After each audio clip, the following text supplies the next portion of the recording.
Well, in fact, it is very simple. Very, very simple, let me tell you. See, for this first phase, we have calculated it takes only 30 days. Only 30 days, the teachers can go to those designated villages where we already assigned. Only 30 days. That 30 days also, it is up to them. Because they can work maybe after school, 2 hours, 3 hours. They can go along with the help of the traditional heads, the Rangbashnong and all. They'll go maybe 4, 5 houses in a day, another 4, 5 houses in a day, because this is about the enumeration. Okay, it's about enumeration.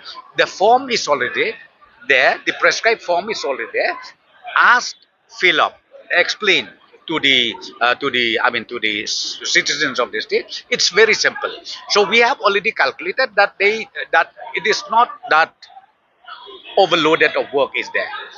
Rather, I should say, there'll be also beneficially, monetarily benefited, because we are also giving them some bonus lump sum amount for 1 month. I think the range is between 15 to 20,000 something.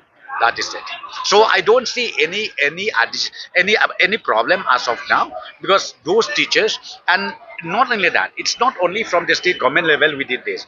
This is done because the charge officer is the BDO of the respective block. So the BDO will only engage them after consultation with the Rangbashnong, with the managing committee, and then with the concerned department. So once that is done, then only the order for engaging them in this activity starts.